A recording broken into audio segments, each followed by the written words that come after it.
Welcome to ज्ञानम Abohar classes.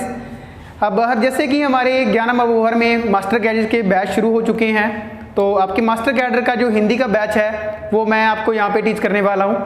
तो मैं गौरव आपको मास्टर कैडर हिंदी यहाँ पे टीच करूँगा।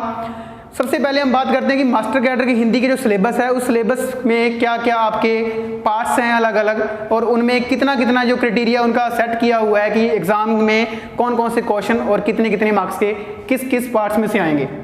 तो बात करें अगर हम सिलेबस को देखते हुए, तो सिलेबस में क्या है कि सिलेबस में इसके लिए कोई स्पेशल मेंशन नहीं किए गए हैं कि आपका इतने नंबर का जो पैटर्न है, जो क्वेश्चन हैं वो इस पार्ट में आएंगे या इसमें से आएंगे। सबसे पहले अगर बात करें हम, तो जो क्वेश्चन रहेंगे आपके एग्जाम के वो टोटल क्वेश्चन है 150, और हर एक क्वेश्चन कितने मार्क्स का रहेगा, 1 मार्क्स का रहेगा। तो 1 मार्क का जो क्वेश्चन है, जो मतलब कितने नंबर के हुए टोटल 150 नंबर के। उन 150 नंबर में जो क्वेश्चन हैं आपको वो 150 ही क्वेश्चन है, तो उन 150 क्वेश्चन को हमने देखना है कि कितने कितने क्वेश्चन किस किस पार्ट्स में से आए हुए हैं। तो आपके सिलेबस में इनके बारे में कोई भी डिटेलिंग नहीं दी गई है, तो हम इसके बारे में क्या है कि जो प्रीवियस पेपर हैं हमारे उसके बिहाफ पे हम यहाँ पे जजमेंट कर सकते हैं थोड़ी बहुत कि उसमें कौन कौन से और कितने कितने क्वेश्चंस आए हुए हैं। तो पहले बात करते हैं हम इसमें सिलेबस को लेकर। तो सिलेबस जो है हमारा, सबसे पहला पार्ट उसमें कौन सा है, हिंदी साहित्य का इतिहास। ये हमारा हिंदी का पहला भाग है। हिंदी के पहला भाग हिंदी साहित्य का इतिहास। इसमें क्या है, उससे पहले भी हमें, अगर हम सिलेबस की बात कर रहे हैं, तो जो हमारी परीक्षा का कठिनाई का स्तर है वो किस प्रकार का रहेगा। तो आपकी जो सिलेबस है उसके ऊपर दिया गया है कि परीक्षा का जो कठिनाई का जो स्तर है वो कैसा रहेगा, स्नातक मतलब ग्रेजुएशन लेवल का। जैसे कि आपने जिसने बीए की है या जिसकी बीकॉम की हुई है, तो वो जो स्तर है ग्रेजुएशन लेवल का, वो उसी स्तर का पेपर में क्वेश्चन आपको मिलेंगे। और एक बात यहाँ पे जो हमें ध्यान रखनी है कि कई हमारे पास जो स्टूडेंट्स आते हैं उनमें क्या होता है कि कई बच्चों ने एमए किया होता है, कईयों ने बीए किया होता है, और कई सीधे बीए के बाद बीएड करने के बाद हमारे पास आ जाते हैं। तो हमारे पास यहाँ पे 3-4 स्तर के बच्चे रह सकते हैं। तो क्या होता है कि जब एमए वाले बच्चे होते हैं, वो एमए के जो स्टूडेंट्स हैं उन्होंने बीए के बच्चों के मुकाबले में बहुत ज़्यादा गहराई से पढ़ी होती है उन चीज़ों को। तो जो पेपर है वो पेपर का स्तर भी हमें उसके अनुसार, यहाँ पे अगर मैं टीच कर रहा हूँ आपको, तो मुझे सिर्फ उन चीज़ों को भी देखना है, ध्यान में रखना है कि ऐसा नहीं है कि कहीं मैं एमए को बच्चों को देखूँ तो उसके अनुसार ही पढ़ाऊँ, या मैं सिर्फ बीए के बच्चों को देखूँ तो उनके अनुसार पढ़ाऊँ। तो मुझे इन सभी को ध्यान में रखना है कि वो जो परीक्षा का हमारा स्तर है वो किसके अकॉर्डिंग रहेगा। तो अगर बात की यहाँ पे स्नातक स्तर की, तो वो रहेगा हमारा परीक्षा का कठिनाई का स्तर। तो अब सीधी बात करते हैं हम सिलेबस की ओर। तो हिंदी साहित्य का जो इतिहास है, इसमें आपके सिलेबस में क्या दिया गया है, आपके सिलेबस में यहाँ पे सबसे पहले हिंदी साहित्य का काल विभाजन। अब काल विभाजन क्या होता है कि जो साहित्य है, जो साहित्य का इतिहास बना था, उसको स्टार्टिंग के अंदर कितने कालों या कितने भागों में बांटा गया था, यानी कि उस साहित्य के इतिहास के कितने अलग अलग भाग किए गए थे, तो वो भागों के बारे में बात की जाएगी। दूसरा, उसका नामकरण, कि जो हिंदी साहित्य का इतिहास है, जो विभाजन किया गया है, विभाजन में उसका नामकरण, यानी कि जो भी जितने भी कालखंड किए गए थे उनके क्या क्या नाम रखे गए हैं। नाम के बाद में उसमें तीसरा एक पॉइंट है आपके पास में, उसकी सीमा निर्धारण। सीमा निर्धारण का मतलब है कि जो आपके 4 इसमें कालखंड किए गए हैं, उन कालखंडों की सीमा क्या निर्धारित की गई थी, मतलब कि उसकी पहले की सीमा और अंत की सीमा, स्टार्टिंग की और अंत की सीमा क्या रही है। तो दोनों सीमाओं का इसमें बात करेंगे हम कि कहाँ से लेके कहाँ तक की बात की गई है। ये आपके 3 टॉपिक किसके रहेंगे स्टार्टिंग में, हिंदी साहित्य के इतिहास के। अब जब हिंदी साहित्य का काल विभाजन हो चुका है, विभाजन के बाद उसका नामकरण हो चुका है, तो नामकरण होने के बाद उसकी सीमा भी निर्धारित हो चुकी है, तो हमें ये पता होना चाहिए कि ये पूरा का पूरा साहित्य है उसको कितने भागों में बांटा गया है। तो ये मोस्ट इंपॉर्टेंट क्वेश्चन भी है, बहुत बार पेपर में आता भी है क्वेश्चन ये कि हिंदी साहित्य के इतिहास को कितने भागों में बांटा गया है। तो जो हिंदी साहित्य का इतिहास है इसे 4 भागों में बांटा गया है। इसके 4 कालखंड हुए हैं अलग अलग, और वो कौन से हैं। पहला इसमें है आदिकाल, दूसरा भक्ति काल, तीसरा रीति काल और नंबर 4 पे आधुनिक काल। तो देखिए हमें इन 4 कालों की ही डिटेलिंग करनी है कि कौन कौन से काल में से कौन कौन से कवि व लेखक हैं जो हमारे सिलेबस में दिए गए हैं जो हमें पढ़ने हैं, किस काल की क्या विशेषता रही है, किस काल में कौन सी शैलियां या कौन सी पद्धतियों को अपनाया गया था काव्य को लिखने के लिए, गद्य में लिखा गया या पद्य में लिखा गया, तो वो सभी चीजें इन कालों के दौरान ही हमने पढ़नी है। तो जो हिंदी साहित्य का इतिहास है वो कितने भागों में बांटा गया है? 4 भागों में। आपके सिलेबस में पहला पार्ट कौन सा रहेगा? आदिकाल। हिंदी साहित्य में जो पहला भाग है वो है आदिकाल का। अब आदिकाल में आपको क्या पूछा जाएगा? आदिकाल में आपको उसकी पृष्ठभूमि क्या होता है कि उसका बैकग्राउंड, कि जब आदिकाल की शुरुआत हुई थी तो आदिकाल का बैकग्राउंड कैसा था, मतलब उसकी पृष्ठभूमि कैसी थी। दूसरा परिस्थितियां, कि उस समय जब आदिकाल का एशियंट पीरियड की बात करते हैं तो उस समय की परिस्थितियां कैसी थी, उसका वातावरण कैसा था, उसका एनवायरनमेंट कैसा था उस समय का जो आदिकालीन साहित्य था। तो तीसरा पृष्ठभूमि होगी, परिस्थितियां होगी, और तीसरा इसमें है प्रवृत्तियां। ये क्वेश्चन काफी बार आ जाता है पेपर के अंदर।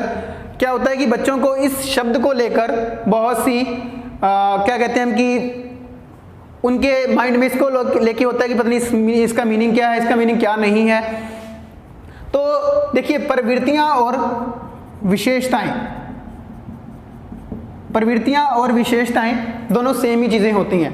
चाहे तो एग्जामिनर ये पूछ ले कि आदिकाल की परिस्थितियां क्या थी, प्रवृत्तियां क्या थी, या वो पूछ ले विशेषताएं क्या थी, तो दोनों ही चीजें क्या रहेंगी? सेम ही रहेंगी। तो अब देखो कि हमारे पास जो काल दिए गए 4, आपको चारों कालों में एक कॉमन चीज यही रहेगी कि आदिकाल में अगर पृष्ठभूमि पूछी गई है, परिस्थितियां पूछी गई हैं, प्रवृत्तियां पूछी गई हैं, तो इन चारों कालों के अंदर भी क्या है, ये सेम ही रहेगा। तो चारों कालों में जैसे भक्ति काल है आगे वाला, तो भक्ति काल की भी पृष्ठभूमि आपको पता होनी चाहिए, उसके बाद में परिस्थितियां और उसके बाद में उसकी प्रवृत्तियां, कि भक्ति काल में जो कवि या लेखक हुए हैं, या संत या सूफी या राम के या कृष्ण कवि के, उनकी बैकग्राउंड कैसा था, उनकी परिस्थितियां कैसी थी, उनकी विशेषताएं क्या थी काव्य को लिखने की, वो सभी चीजें। वैसे ही रीतिकाल में भी उसकी पृष्ठभूमि की, उसकी परिस्थितियां, उसकी प्रवृत्तियां और विशेषताएं।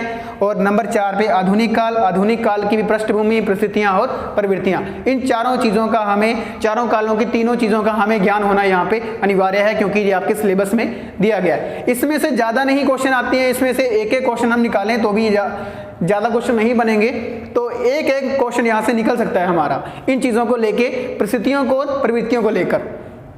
नेक्स्ट अब आगे चलते हैं कि जो साहित्य था, ये 4 कालखंड थे, इन चारों कालखंडों में कौन कौन सा साहित्य रहा है या कौन कौन से कवि व लेखक रहे हैं। तो देखिए आपका पहला दे रखा है आदिकाल, कि आदिकाल का जो साहित्य है वो कितने प्रकार का था। आदिकाल में 2-3 प्रकार का साहित्य रहा है, जिसमें कि रासो साहित्य, रासो के अलावा धार्मिक साहित्य, धार्मिक के अलावा लौकिक साहित्य। तो अगर आदिकाल के साहित्य की अगर वर्गीकरण करें हम, तो आदिकालीन जो साहित्य था उसको रासो, धार्मिक और लौकिक 3 श्रेणियों में बांटा गया था अलग अलग। अब रासो में क्या है? रासो में जितने भी रासो काव्य लिखे गए थे, मतलब कि आदिकाल के दौरान कुछ रासो काव्य लिखे गए थे। रासो का मीनिंग जो है वो हम जब रासो काव्य पे आएंगे तब उस दौरान करेंगे कि रासो का मीनिंग क्या होता है। इसके कई विद्वानों ने अलग अलग अपने अनुसार इसके नामकरण किए हैं कि रासो का ये नाम होना चाहिए, रासो का वो नाम होना चाहिए, रासो काव्य की शुरुआत कब होती है। तो वो सभी चीजें जब हम रासो साहित्य का आपका टॉपिक अलग से करेंगे तो उस दौरान डिस्कस करेंगे। अभी मैं आपको यहाँ पे बता देता हूँ कि सिलेबस में रासो साहित्य जब आएगा तो उसमें जैसे आपने पढ़ा होगा पृथ्वीराज रासो, तो सिलेबस में आपकी पृथ्वीराज रासो लगा हुआ है, उसके राइटर हैं चंद बरदाई। ये एक महाकाव्य था पृथ्वीराज रासो जो कि चंद बरदाई का लिखा हुआ था, वो आपके सिलेबस में दिया गया है। इस पूरे के पूरे रासो काव्य में आपको जो जो चीज़ें आपके सिलेबस में बनती हैं वो सब यहाँ पे करवाई जाएंगी। उसके बाद में इसमें सिलेबस में नहीं है परंतु फिर भी हमने पढ़ना है बीसल देव रासो, परमाल रासो, ये अन्य रासो काव्यों के नाम हैं, खुमान रासो, ये सभी के सभी हमने किस में पढ़नी है? रासो काव्य में।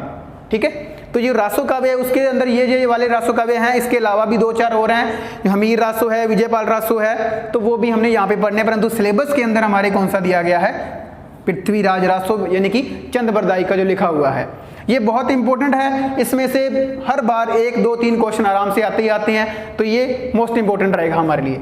सेकंड, धार्मिक साहित्य की बात करें तो जो आदिकाल का धार्मिक साहित्य था उसको भी 3 श्रेणियां रही थी अलग अलग। सबसे पहले इसमें हम बात करें तो 3 श्रेणियों में आती है। पहली सिद्ध साहित्य, दूसरी बात करें तो नाथ साहित्य, और तीसरी बात करें तो जैन साहित्य। तो ये आदिकाल का धार्मिक साहित्य था। आदिकाल के धार्मिक साहित्य को 3 भागों में अलग अलग करके बांटा गया, जिसमें कि सिद्ध साहित्य मतलब कि जो सिद्ध लोग थे, यानी कि जो सिद्ध थे, जिन्होंने मंत्रों की सिद्धि चाहने वाले सिद्ध कहलाए थे, यानी कि जो सिद्ध थे उनके द्वारा कौन सा साहित्य लिखा गया है, किस प्रकार की उन्होंने अपने काव्य शैली को अपनाया था, उनकी सिद्धों की भाषा शैली कौन सी थी, उनमें क्या क्या उपदेश दिए गए उनकी रचनाओं के अनुसार, तो वो सारी चीज़ें हमने पढ़नी है। इसमें सबसे बड़ा नाम आता है सरहप्पा का सिद्धों में, उनके बारे में हमने डिटेल में थोड़ा बहुत पढ़ना है, ज़्यादा डिटेलिंग नहीं करनी किसी की भी, क्योंकि सिलेबस में ये चीज़ें नहीं दी गई हैं। परंतु अगर उन्होंने यहाँ पे मेंशन किया है कि आपको सिद्ध साहित्य पढ़ना है, तो जो जो इसमें कवि आते हैं वो हमने पढ़ने ही पढ़ने हैं। सरहप्पा है, डोम्बीपा है, जैसे कि डोम्बीपा है, ठीक है, कणहप्पा है, तो ये वाले राइटर किस में आएंगे, सिद्ध साहित्य में आने वाले हैं। इसके बाद बात करते हैं नाथ साहित्य की। नाथ नाम से आपको ध्यान लगेगा कि नाथ यानी कि कोई हम नाथों की बात करें, यानी योगी मुनियों की बात कर रहे हैं, जैसे कि साधु संत जो होते हैं उनकी बात की जा रही है। तो जो नाथ साहित्य था नाथों के द्वारा ही लिखा गया था। शिव के जो भगत थे, उपासक थे, वो नाथ कहलाए थे। नाथ साहित्य में सबसे बड़ा एक नाम आता है गोरखनाथ का। गोरखनाथ का साहित्य यानी कि जो हम अगर नाथ साहित्य के प्रवर्तक या संस्थापक की बात करें तो वो भी सबसे बड़े कौन माने गए हैं, गोरखनाथ ही माने गए हैं। तो गोरखनाथ ने जो साहित्य लिखा है, जो अपनी रचनाओं के द्वारा लोगों को उपदेश दिए हैं, कौन कौन से उन्होंने अपना एक धर्म चलाया था, अपने योग का एक धर्म चलाया था जिसे हठ योग कहा गया था, वो सारी चीज़ें हमने इसमें पढ़नी है। तो नेक्स्ट आते हैं जैन साहित्य पे। जैन साहित्य को दूसरा नाम हम कहते हैं रास साहित्य भी है, रास साहित्य, इसे रास साहित्य भी कहा जाता है। कई बार जैन नहीं लिखा होता है तो रास लिखा होता है, तो रास साहित्य है। और जो जैन साहित्य था वो किन के द्वारा लिखा गया था, जितने भी अपभ्रंश भाषा के जो कवि थे उनके द्वारा लिखा गया था। जैन एक धर्म है, अपभ्रंश एक भाषा है, और उन्होंने रास की एक शैली को अपनाया था, तो इस वजह से इसके अलग अलग नाम मिले हुए हैं। पेपर में अगर आ जाए कि जैन साहित्य का दूसरा नाम क्या था, रास साहित्य भी है, और उसने कौन सी भाषा को अपनाया था, अपभ्रंश भाषा को अपनाया था। तो इसमें जो कवि आ जाते हैं जैनों के अंदर हम बात करें तो इसमें शालिभद्र सूरी, इसके अलावा हम बात करें स्वयंभू की, पुष्पदंत की, तो ये सभी जो कवि या हम कह दें कि राइटर जो हैं वो किस में आएंगे, जैन साहित्य में। इसके अलावा भी जैन साहित्य, रास साहित्य में और भी हैं, तो वो हम यहाँ पे अलग साहित्य में बात करेंगे। इसके बाद देखते हैं हम लौकिक साहित्य पे कि जो आदिकाल का लौकिक साहित्य था वो कौन सा था।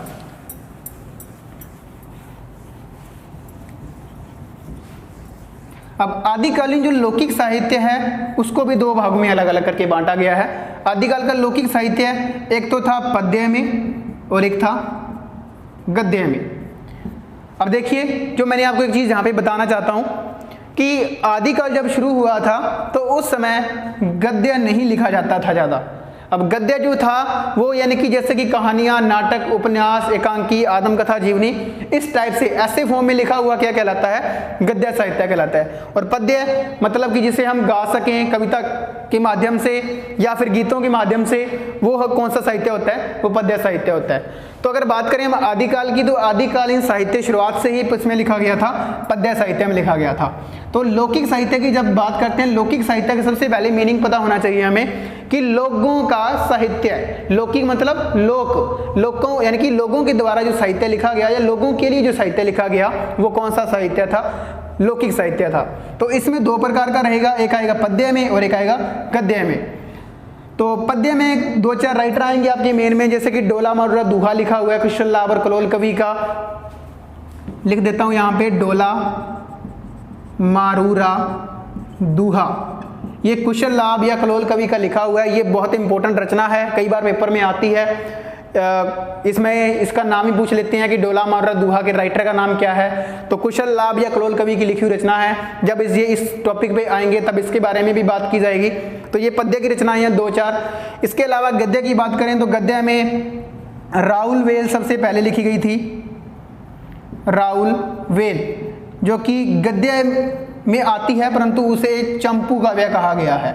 अब चंपू काव्य क्या होता है? जो कि पद्य का और गद्य का मिश्रित काव्य होता है, उसे चंपू काव्य कहा जाता है। तो राउल वेल, इसके अलावा हेमचंद्र की शब्दानुशासन है, वर्ण रत्नाकर हैं, 2-4 बड़ी बड़ी रचनाएं हैं जो कि कई शब्दकोश भी रहे हैं। तो वो सभी रचनाएं किस में आ जाएंगी? हमारी लौकिक साहित्य के अंदर आ जाएंगी।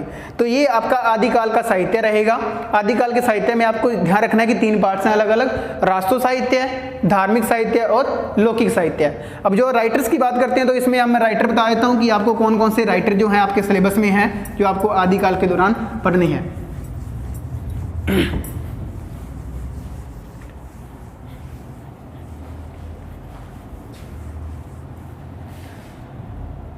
तो आदिकाल का जब हम लौकिक साहित्य पे आएंगे तो वहां पे हमारे पास एक राइटर आएंगे अमीर खुसरो। अमीर खुसरो जो कि एक हिंदू मुस्लिम कवि माने गए थे, ये खड़ी बोली के सबसे पहले प्रयोगकर्ता थे। तो अमीर खुसरो का बड़ा नाम है जो आपकी अब सिलेबस में दिया गया है। अमीर खुसरो ने का जन्म कब हुआ था, कहाँ हुआ था, कहाँ से उन्होंने दीक्षा ली थी, क्या क्या और कौन कौन सी उन्होंने रचनाएं लिखी हैं, उनको क्या क्या नाम दिए गए हैं, वो किस वजह से फेमस हुए थे, उनकी पंक्तियाँ कौन सी हैं, ठीक है। तो ये सभी जो चीज़ें हैं वो किस में आएंगी? आदिकाल में आएंगी। और आपके सिलेबस में अगर दी गई है तो इसकी डिटेल के अंदर हम पूरा पढ़ेंगे इसको। दूसरे राइटर आपके दिए गए हैं विद्यापति, ये भी लौकिक साहित्य में ही आएंगे हमारे। विद्यापति का जन्म कहाँ हुआ था, विद्यापति का मृत्यु कहाँ हुई है, इनकी किनसे दीक्षा ली थी इन्होंने, इनके गुरु का नाम क्या था, इनकी रचनाओं का नाम क्या है, कौन कौन सी रचनाओं की वजह से इन्हें प्रसिद्धि मिली है, कौन सी इन्होंने काव्य शैली को अपनाया है, क्यों ये कौन कौन सी इन्होंने पंक्तियाँ लिखी हैं। तो ये सभी जो चीज़ें हैं वो किस में आएंगी? हमारी आदिकाल में आएंगी। आदिकाल में और भी बहुत से कवि हैं, परंतु सिलेबस में हमारे अमीर खुसरो, विद्यापति और चंद बरदाई, ये आपके 3 कवि जो हैं आपके सिलेबस में दिए गए हैं जो आपको डिटेल में पढ़ने हैं। तो हम जब आदिकाल करेंगे तो उस दौरान इन तीनों कवियों को बहुत अच्छे और बहुत डिटेल से करेंगे। अब नेक्स्ट बात करते हैं हम भक्ति काल की। तो पहले इससे पहले आप एक चीज़ नोट कर लीजिएगा यहाँ पे कि आपके जो सिलेबस है उसमें यहाँ पे लिखा हुआ है मध्यकाल। मैं इधर लिख देता हूँ मध्यकाल। देखो अगर क्वेश्चन आए कि हिंदी साहित्य का इतिहास कितने भागों में बांटा गया है तो वो कितना है? 4 भागों में। अब आपको 4 भाग इसमें अलग अलग नहीं दिए गए हैं। आपके यहाँ पे जो इसमें सिलेबस में अगर मैं देखूँ तो सिलेबस में उन्होंने 2-3 भाग बनाए हुए हैं, एक आदिकाल, एक मध्यकाल और एक आधुनिक काल। मध्यकाल में कौन सा आता है? मध्यकाल में ये दोनों भाग आते हैं, भक्ति काल और रीतिकाल। तो वहां पर उन्होंने दोनों भागों को एक ही करके लिखा है मध्यकाल।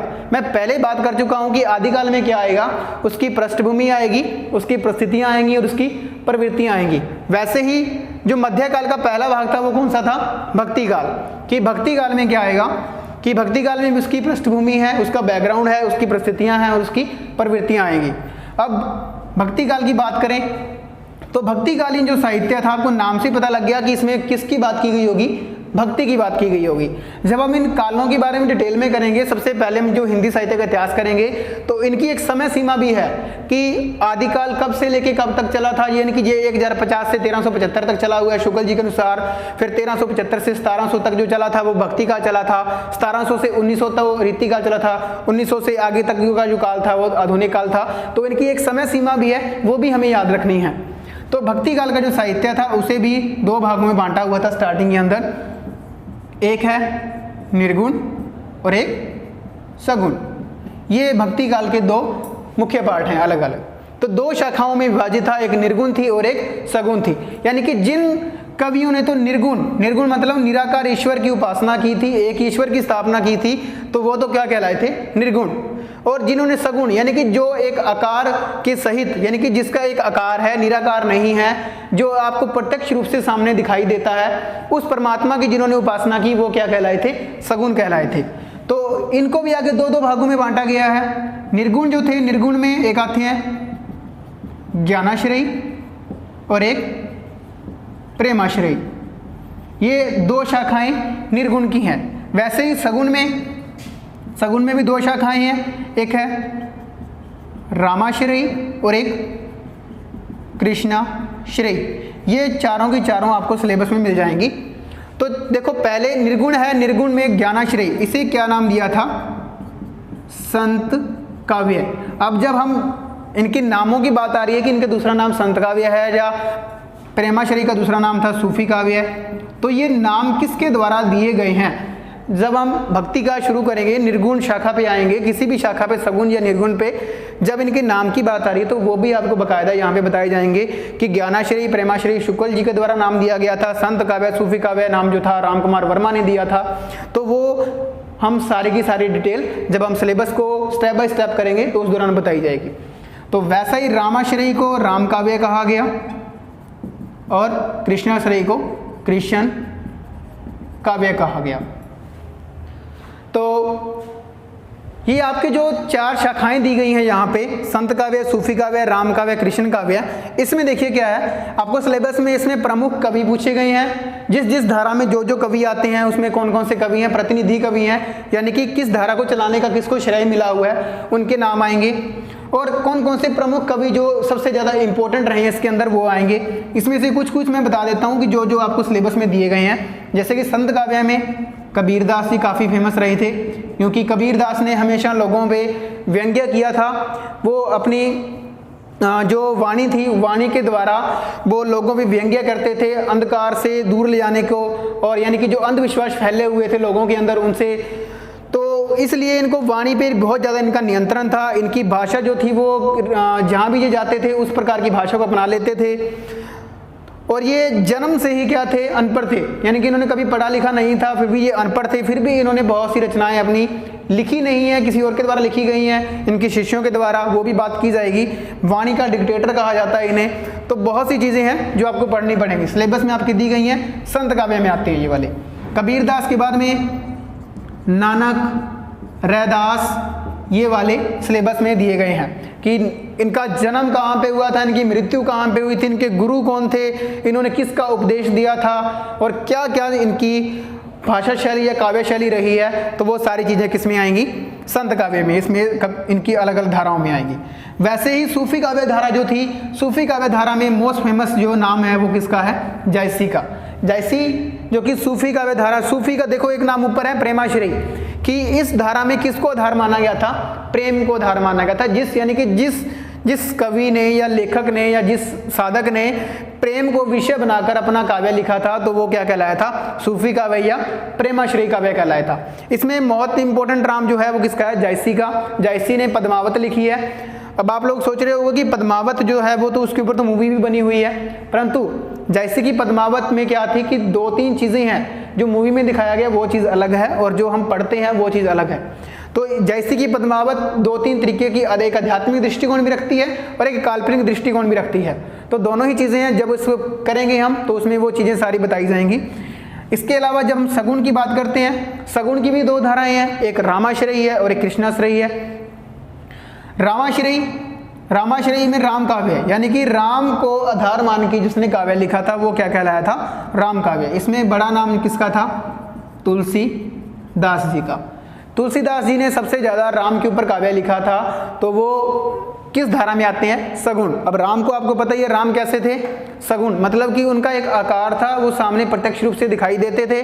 और जैसे कि संत कबीरदास थे, नानक थे, रैदास थे या जायसी थे, इन्होंने कभी ईश्वर को देखा ही नहीं था, तो ये एक आध्यात्मिक ईश्वर को अपना ईश्वर मानते थे।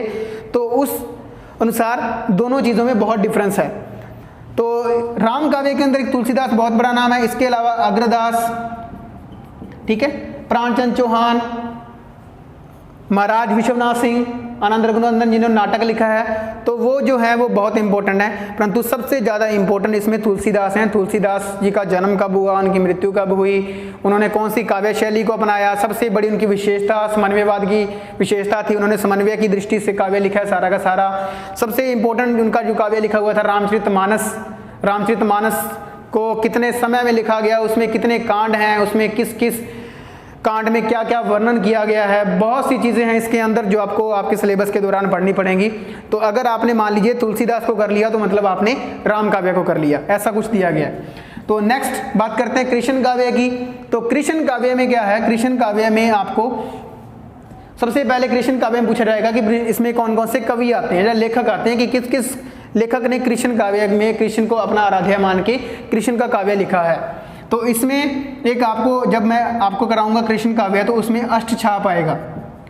अष्टछाप का मतलब था, अष्ट मतलब 8, छाप मतलब छाप, कि इसमें संप्रदाय आएंगे कुछ। जब हम काव्य करेंगे कृष्ण काव्य तो कुछ संप्रदाय आए थे, जिसमें कि सबसे बड़ा संप्रदाय वल्लभ संप्रदाय माना गया था, जिसे रुद्र संप्रदाय भी कहा गया, पुष्टि मार्ग संप्रदाय भी कहा गया। तो उस संप्रदाय में, उस संप्रदाय को चलाने का जो कर्ता धर्ता था वल्लभाचार्य को मिला हुआ था। तो उन्होंने एक अष्टछाप की, उनके पुत्र विठलनाथ ने अष्टछाप की स्थापना की थी। अष्टछाप में जितने भी इनके 8 जो कवि थे वो किस धारा के कवि थे, वो कृष्ण काव्य धारा के कवि थे। उसमें से जो फेमस कवि रहे थे सबसे ज्यादा, वो कौन से थे, सूरदास जी। सूरदास जी ने सबसे ज्यादा काव्य लिखा था कृष्ण के ऊपर। अब सूरदास जी के बारे में हम पढ़ेंगे कि उनका जन्म कब हुआ, उनकी मृत्यु कब हुई, उन्होंने कौन कौन सी रचनाएं लिखी हैं कृष्ण को लेकर, उनकी रचनाओं के विषय वस्तु क्या रहे हैं, उनकी रचनाओं की में कौन कौन सी पंक्तियां हैं, कौन कौन से आध्यात्मिक दृष्टिकोण भी रहे हैं। वैसे तो सूरदास जी जन्म से अंधे थे, यानी कि इनको जन्मांध कहा जाता है, तो फिर भी इन्होंने सबसे ज़्यादा जो काव्य है वो कृष्ण के ऊपर लिखा था। इसके अलावा अगर बात करें तो कृष्ण काव्य में परमानंद दास, कृष्णदास, नंददास का बहुत बड़ा नाम है इसके अंदर एक। तो बहुत से राइटर हैं जिन्होंने अपना योगदान कृष्ण काव्य में दिया हुआ है। तो ये हमारा कौन सा पार्ट है, भक्ति काल का निर्गुण और सगुण काव्य धारा के 2 पार्ट्स अलग अलग हैं। अब इससे बात करते हैं हम नेक्स्ट, कि जो भक्तिकालीन साहित्य था उसमें इन निर्गुण और सगुण की धाराओं से परे हटकर, किसी भी संप्रदाय से परे हटकर जिसने काव्य लिखा है वो कौन कौन से हैं। इसमें 2-3 कवि कृष्ण संप्रदाय में ही आते हैं वैसे तो, क्योंकि उन्होंने कृष्ण को ही अपना आराध्य माना था, परंतु फिर भी वो भक्ति काल की शाखा में नहीं गिने जाते हैं। जैसे कि मीराबाई। मीराबाई ने किसी भी संप्रदाय में दीक्षा नहीं ली थी, यानी कि किसी भी संप्रदाय से दीक्षित नहीं थे, तो इन्होंने कृष्ण को अपना आराध्य माना था, तो इसलिए इन्होंने कृष्ण का काव्य लिखा था। इसके बाद हम अगर रसखान की बात करें तो रसखान जन्म से मुसलमान थे, तो इनका अपने काव्य पे बहुत बड़ा अधिकार था, इनको भाषा शैली पे बहुत बड़ा अधिकार था। इन्होंने भी कृष्ण के ऊपर काव्य लिखा है एक, ये भी आपके सिलेबस में है। इसके बाद अगर बात करें हम रहीम की, रहीम जो कि बैरम खान के पुत्र थे, अब्दुल रहीम खान इनका पूरा नाम था। रहीम भी किसी संप्रदाय में नहीं आते हैं, संप्रदाय निरपेक्ष कवि हैं, 3 आपके सिलेबस में दिए गए हैं, तो इनके ऊपर भी हम डिटेलिंग करेंगे, जैसे कि हमने पहले भक्ति काल के जितने भी कवि या लेखक हुए हैं उनके बारे में करनी है। तो ये आपका सिलेबस रहेगा भक्ति काल का। तो अब नेक्स्ट बात करते हैं रीतिकाल की। अब हमारा जो साहित्य का तीसरा पार्ट है वो कौन सा है, रीतिकाल। रीतिकाल में क्या क्या आएगा, रीतिकाल में देखिए, रीतिकाल अगर बात करें वैसे सबसे छोटा काल है, परंतु रीतिकाल जो है वो सबसे अलग है थोड़ा सा, इन दोनों धाराओं से हटके है रीतिकाल। जैसे कि आदिकाल में अगर बात करें तो आदिकाल में सारा हमें घुला मिला साहित्य मिल सकता है, भक्ति काल में भक्तिकालीन साहित्य मिलेगा, रीतिकाल में रीतिकालीन साहित्य मिलेगा। तो जब हम रीतिकाल करेंगे तो जैसे कि भक्ति काल की, आदिकाल की हमने पृष्ठभूमि की है, परिस्थितियाँ की हैं, प्रवृत्तियाँ की हैं, तो इसकी भी हमने पृष्ठभूमि, प्रवृत्तियाँ और परिस्थितियाँ भी करनी है। तो सबसे पहले कि इसका रीतिकाल का जो नामकरण है वो नामकरण कैसे हुआ था, रीतिकाल नाम किसने दिया था, रीतिकाल के अलावा इसके कौन कौन से नाम हैं वो भी हमने करने हैं। अब इसकी कितनी धाराएं थी, यानी कि रीतिकाल में कितनी धाराओं के अंदर काव्य लिखा गया है वो बात की जाएगी। तो रीतिकाल में जो धाराओं की बात करें हम, तो रीतिकालीन जो काव्य है वो 3 भागों में बांटा हुआ था। 3 भाग कौन कौन से हैं उसके, उसमें रीतिबद्ध, रीति सिद्ध और रीति मुक्त। रीतिकाल की जो धाराओं की बात की गई है कि रीतिकाल में कितनी धाराएं होती हैं, तो रीतिकाल में 3 धाराएं हैं, रीतिबद्ध, रीतिसिद्ध और रीति मुक्त। ये 3 धाराओं में इसका काव्य लिखा हुआ है। अब इन तीनों धाराओं में अलग अलग ही कवि हैं कि जो रीतिबद्ध में कवि हैं वो रीतिसिद्ध में नहीं आएंगे, जो रीतिसिद्ध में हैं वो रीति मुक्त में नहीं आएंगे। तो इन तीनों धाराओं में यानी कि इन्होंने सबसे पहली बात करते हैं रीति, कि रीति को ही उन्होंने सब कुछ माना था, कि रीति की पार्टी से बंधे हुए ये कवि थे सारे के सारे। तो अगर रीतिबद्ध में बात करते हैं, बद्ध का मतलब होता है बंधा हुआ, कि जो रीति से बंधे हुए कवि थे वो कौन कौन से हैं। इसमें जो फेमस नाम रहा था वो किसका था, केशवदास जी का। तो केशवदास इसमें एक बड़ा नाम है। केशवदास ने जन्म कब हुआ, मृत्यु कब हुई, वो रीति से कैसे बंधे हुए थे, यानी कि उन्होंने कौन सी रीतिबद्ध रचनाएं लिखी हैं। केशवदास का बड़ा नाम क्यों है, क्योंकि ये सिलेबस में भी है। इसके अलावा इनको रीतिकाल का प्रवर्तक भी कहा गया है। किसने इनको प्रवर्तक कहा है वो भी हम पढ़ेंगे। रीतिकाल में केशवदास जी का क्या योगदान रहा है, रचनाओं में उन्होंने किस किस के ऊपर रचनाएं लिखी हैं, रचनाओं की कौन कौन सी विषय वस्तु रही हैं। वैसे केशवदास जी ने अगर बात करूं तो रसिक प्रिया, कवि प्रिया और जहांगीर, जस चंद्रिका, नक्शिक, विज्ञान गीता, बहुत सी रचनाएं लिखी हैं इनके द्वारा। तो उनकी रचनाओं की वजह से ये फेमस भी हुए हैं। तो रीतिकाल में एक जो क्वेश्चन मोस्ट इंपोर्टेंट जो आता है कि रीतिबद्ध, रीतिसिद्ध और रीतिमुक्त की जितने भी कवि रहे होंगे, हर एक कवि किसी न किसी आश्रयदाता के आश्रय में रहता था, यानी कि किसी न किसी आश्रयदाता को उसे आश्रय प्राप्त था और उसके आश्रय में रहता था। ये क्वेश्चन 100% एक आता ही आता है पेपर के अंदर कि कौन सा जो कवि था वो किसके आश्रय में रहता था, ये पूछते ही पूछते हैं। तो इसमें से एक जरूर चीज़ आएगी। और जो आश्रयदाता था वो कुछ ना कुछ इन्हें हमेशा दान में या कुछ ना कुछ इन्हें अपनी उपहार स्वरूप दे देता था। तो वो भी क्वेश्चन आ जाता है कि किसने किसको क्या कुछ दान में दिया था, तो वो भी चीज़ें आती हैं। रीतिबद्ध में केशवदास के अलावा चिंतामणि,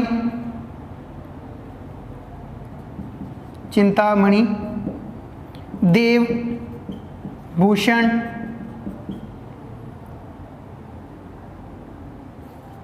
मतीराम, पद्माकर, ग्वाल कवि, ठीक है। तो ये जो कवि हैं, बहुत से कवि हैं इसके अंदर, तो वो किस में आएंगे, रीतिबद्ध में आएंगे। परंतु सिलेबस में कौन से दिए गए हमारे लिए, केशवदास।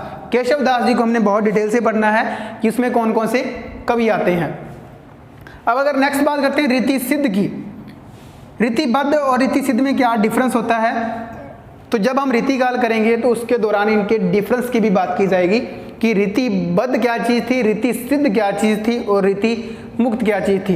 रीतिकाल को इन तीनों धाराओं में किसने बांटा था वो भी बात की जाएगी, ठीक है।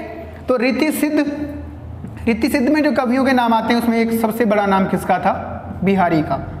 बिहारी आपके सिलेबस में भी है, रीतिकाल के प्रतिनिधि कवि भी हैं। बिहारी की सिर्फ एक ही रचना लिखी हुई है, बिहारी सत्सई, ठीक है, उसकी वजह से इन्हें प्रसिद्धि मिली है। तो जो रीतिकाल में बिहारी के द्वारा योगदान रहा था वो सबसे अतुलनीय माना गया है। बहुत इंपॉर्टेंट राइटर हैं बिहारी। बिहारी के ऊपर 1-2 क्वेश्चन आपको जरूर मिलते ही मिलते हैं पेपर के अंदर।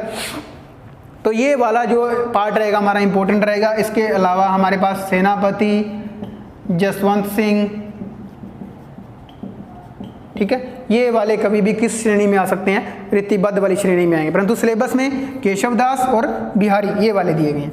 नेक्स्ट रीति मुक्त की बात करें तो रीति मुक्त में जो कवियों की बात आती है तो रीति मुक्त में कवि का सबसे बड़ा नाम किसका है, घनानंद का। सिलेबस में तो हमारे नहीं दिए गए हैं, घनानंद हमारे सिलेबस में नहीं दिए हैं, परंतु इनका क्वेश्चन एक जरूर आता ही आता है पेपर के अंदर, 1 या 2 क्वेश्चन जरूर आते हैं इनके। तो रीति मुक्त काव्यधारा में सबसे बड़ा नाम घनानंद का है। इसके अलावा आलम, बोधा, ठाकुर और द्विज देव, ये वाले राइटर भी किस श्रेणी में आते हैं, रीति मुक्त की श्रेणी में ही आते हैं। तो आपका ये रीतिकाल का पूरा ये साहित्य रहेगा कि रीतिकाल का नामकरण, रीतिकाल की धाराएं, उसकी परिस्थितियाँ, उसकी प्रवृत्तियाँ, उसमें कौन कौन से कवि आते हैं, किन किन कवियों के क्या क्या विषय रहे हैं, तो वो सारी चीज़ें हमने यहाँ पे किस में पढ़नी है, रीतिकाल में पढ़ेंगे। अब सबसे इम्पोर्टेंट बात करते हैं आधुनिक काल की। ये तो हमारे 3 काल थे जो ऊपर हमने पढ़े हैं, आदिकाल, भक्तिकाल, रीतिकाल। अब देखिए क्या है, आदिकाल, भक्तिकाल और रीतिकाल।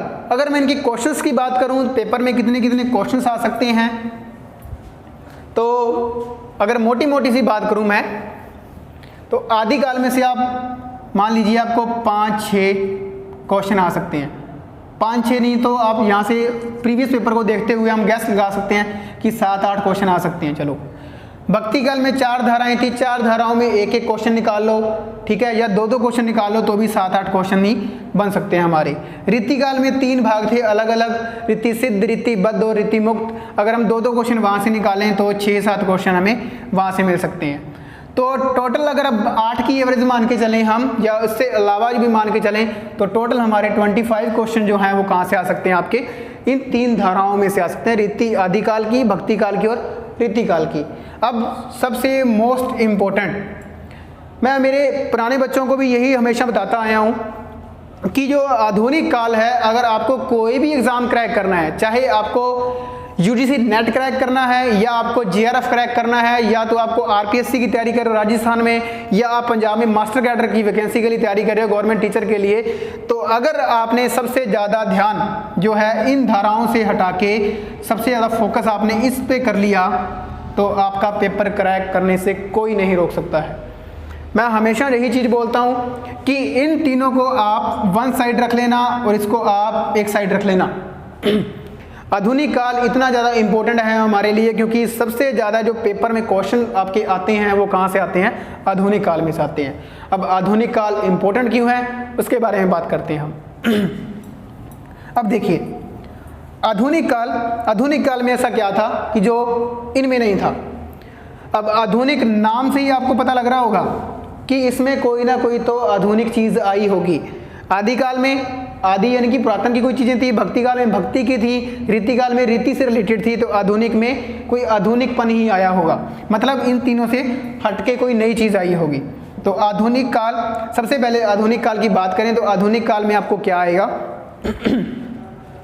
आधुनिक काल में आपको नामकरण करना होगा स्टार्टिंग के अंदर ही कि आधुनिक काल के क्या क्या नाम दिए गए हैं। तो आधुनिक काल यानी कि जब हम हिंदी साहित्य का इतिहास करते हैं तो उस दौरान जब काल विभाजन करेंगे, काल विभाजन में नामकरण किया जाएगा, उन नामकरण में ही इनके सभी के नामकरण किए गए हैं। कई विद्वानों ने अपने अपने जो इतिहास ग्रंथ लिखे हैं तो उन्होंने अपने अपने अनुसार हर एक काल का अलग अलग नाम दिया है। तो वही नाम हमने यहाँ पे लिखने करने हैं कि कौन कौन से कवि ने विद्वान ने कौन कौन से नाम दिए हैं। नामकरण के अलावा जैसे हमने पहले करा था कि उनकी परिस्थितियाँ, कि आधुनिक काल की कौन कौन सी परिस्थितियाँ थी कि जिनके अंदर जो जो इसमें कवि हैं उन कवियों ने कौन कौन सी परिस्थितियों में रह के अपना काव्य लिखा था, यानी कि उसका इन्वायरमेंट कैसा आधुनिक काल का था, तो वो यहाँ पे डिस्कस करना है। फिर प्रवृत्तियाँ कि आधुनिक काल की विशेषताएं कौन कौन सी थी कि जो उसको एक अलग श्रेणी में खड़ा करती हैं, तो ये चीज़ें हमने यहाँ पे पढ़नी है। फिर हमने यहाँ पे पूछा गया उसके प्रमुख साहित्यकार, कि उसके प्रमुख साहित्यकार या हम कहें कवि या हम कहें लेखक, कि आधुनिक काल में प्रमुख साहित्यकार कौन कौन से थे, कवि कौन कौन से थे और उसके लेखक कौन कौन से थे। तो उससे पहले कवियों के या साहित्यकारों को जानने से पहले हमें ये पता होना चाहिए कि आधुनिक काल को कितने भागों में बांटा गया है। तो आधुनिक काल जो था वो बेसिकली अब बात करें तो ये इसके 6 भाग हैं, और वो 6 भाग कौन कौन से हैं आपके सिलेबस में दिए गए हैं। सबसे पहले आता है भारतेंदु युग। आधुनिक काल का पहला भाग है भारतेंदु युग, यानी कि आधुनिक काल को 6 भागों में बांटा गया। पहला भाग कौन सा है, भारतेंदु युग। भारतेंदु आपको नाम पता लग रहा है कि ये किसी ना किसी लेखक का नाम है। तो ये भारतेंदु हरिश्चंद्र के नाम पे ही भारतेंदु युग शुरू हुआ था। समय सीमा जो इसकी मानी गई थी 1800 के आसपास मानी गई है कि 1800, किसी ने 1800 मानी, किसी ने 1850 मानी, किसी ने 1843 मानी है, किसी ने 1868 मानी है। तो मतलब 1800 यानी कि 19वीं शताब्दी में शुरू हुआ था ये काल भारतेंदु युग।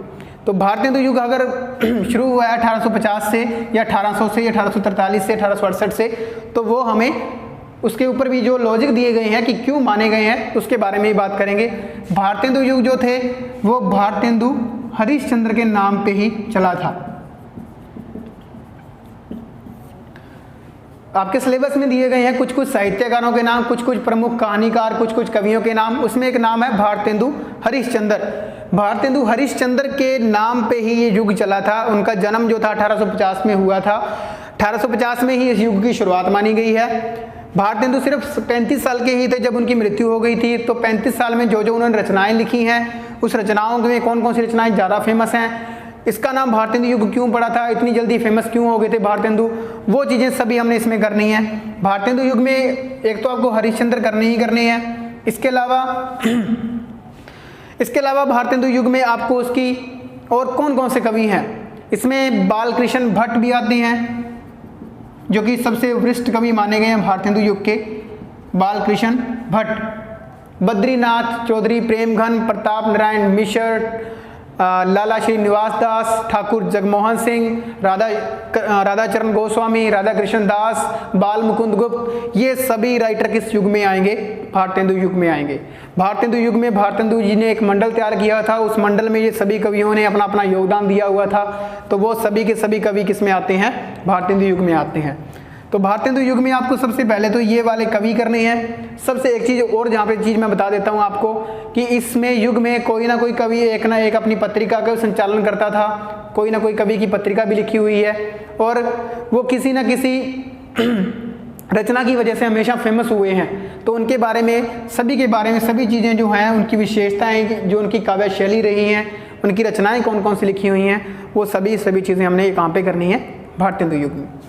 दूसरा पार्ट, अब दूसरा भाग था इसका द्विवेदी युग, यानी कि आधुनिक काल का दूसरा युग कौन सा था? द्विवेदी युग। द्विवेदी युग, द्विवेदी के नाम से आपको लग रहा होगा कि द्विवेदी शायद कोई कास्ट है। तो द्विवेदी युग जो है वो किसके नाम पे पड़ा था? महावीर प्रसाद द्विवेदी जी के।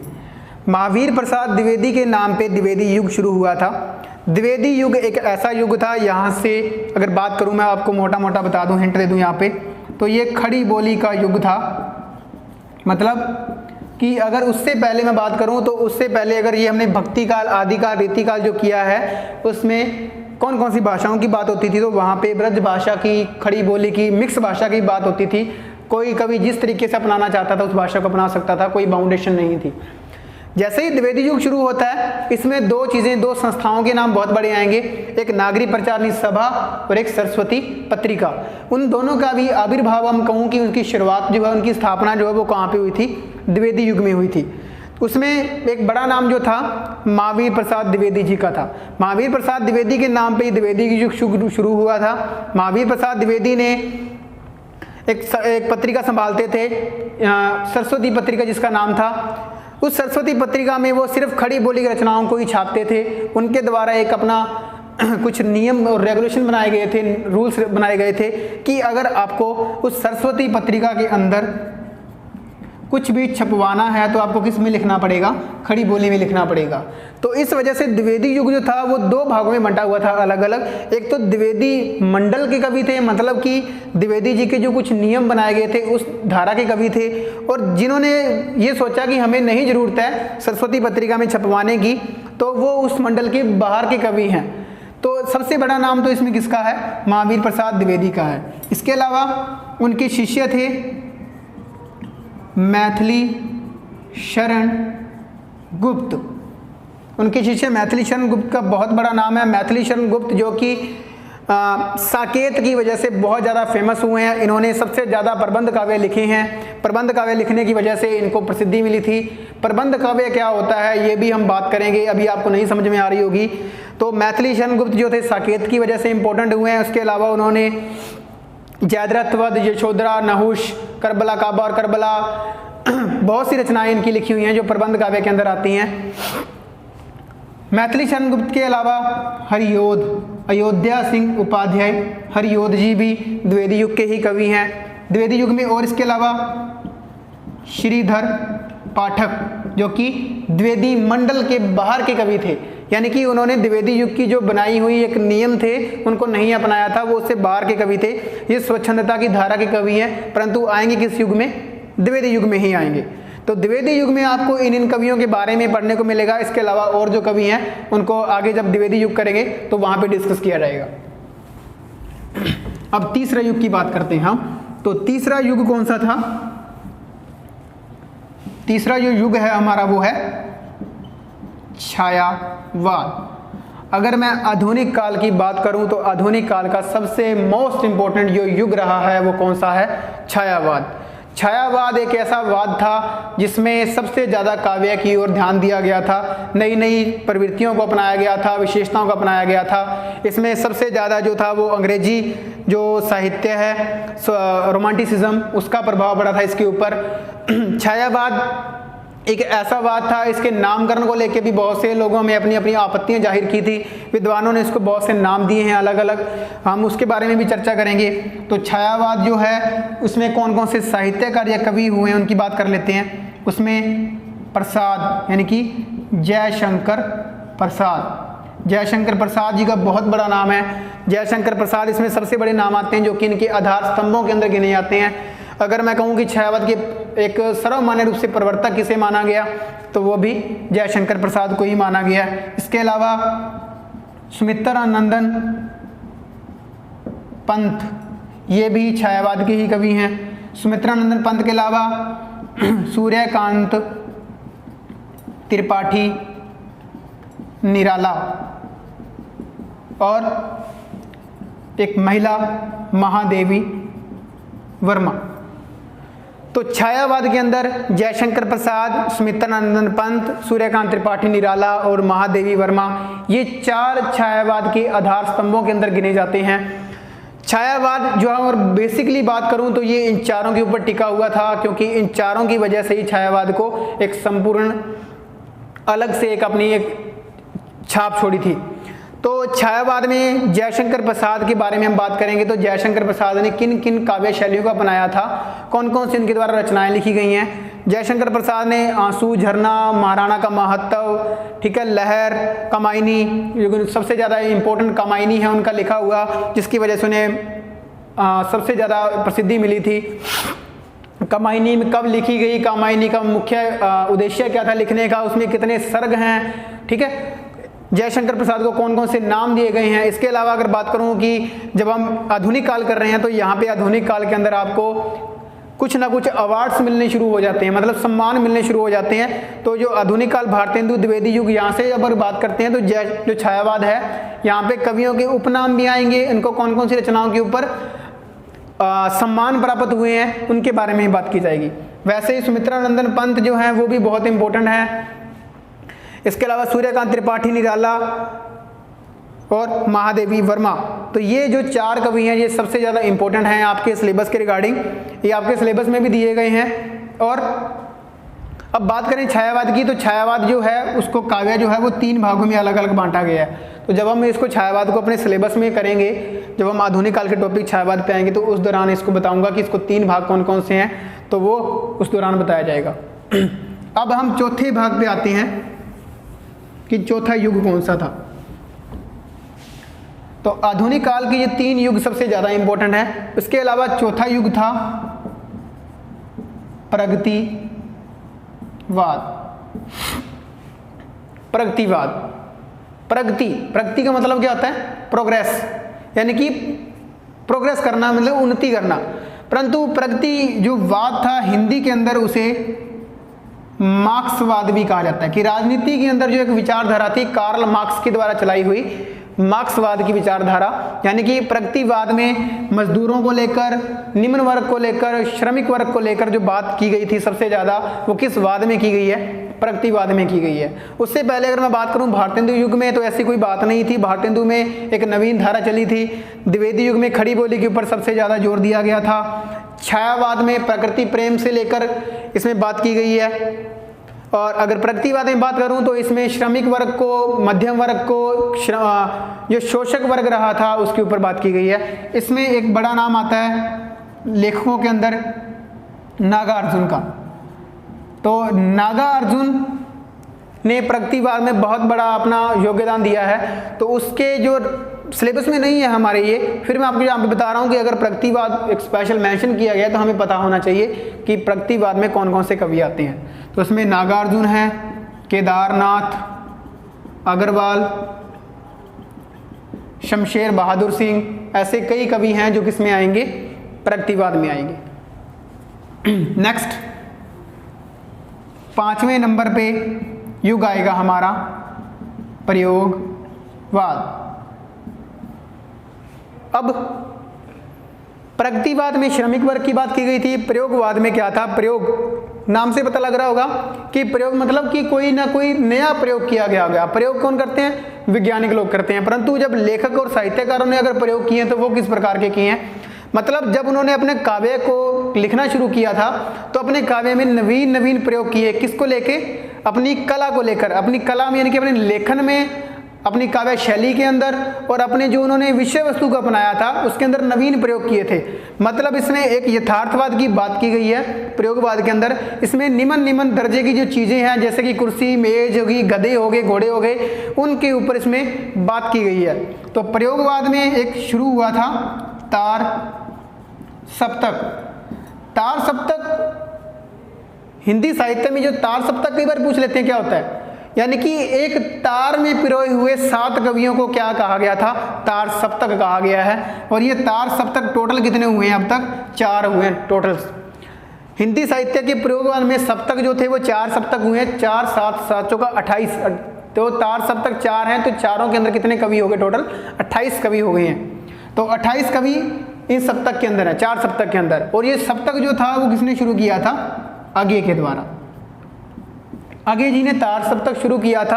अगे कौन थे, तार प्रयोगवाद के सबसे बड़े कवियों के नाम अगर बात करूं तो वो कौन थे, सच्चिदानंद हीरानंद वात्स्यायन अगे उनका पूरा नाम था।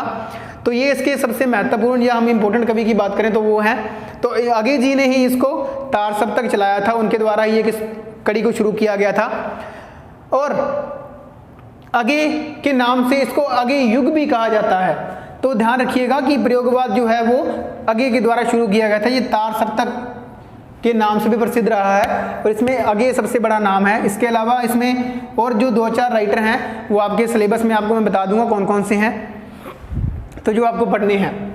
इसके बाद हमारा 6वां कौन सा आता है, 6वें नंबर पे प्रयोगवाद के बाद में आता है नई कविता, या दूसरा इसका नाम है नवलेखन काल। नई कविता या नवलेखन काल। भारतेंदु युग, द्विवेदी युग, छायावाद, प्रगतिवाद, प्रयोगवाद, अब आता है नई कविता। मतलब इन 5 युगों से हटकर एक नई धारा को अपनाने वाले, यानी कि अगर भारतेंदु में भारतेंदु युग की सबसे इंपॉर्टेंट विशेषता थी समस्या पूर्ति, द्विवेदी में तीव्रतात्मकता थी, छायावाद में आत्माभिव्यक्ति थी, प्रगतिवाद में अगर बात करूं तो इसमें यथार्थवाद था, इसके अंदर ठोस यथार्थवाद था। नई कविता में भी कुछ वैसे उससे अलग हटकर नए प्रतिमान अपनाए गए थे। तो इसमें इसलिए इसको नाम दिया था नई कविता या नवलेखन काल। इसमें जो कवि हैं वो कोई ज़्यादा खास इंपॉर्टेंट नहीं है, सिलेबस में भी इतने ज़्यादा नहीं आते हैं। तो हमारे लिए जो सबसे ज़्यादा इंपॉर्टेंट कौन से हैं, ये 5 इंपॉर्टेंट हैं, परंतु 6वां हमने छोड़ना नहीं है। अगर 5 पढ़ रहे हैं तो 6वां पढ़ने में कुछ नहीं जाता है। तो ये 5 आपके आधुनिक काल के युग हैं।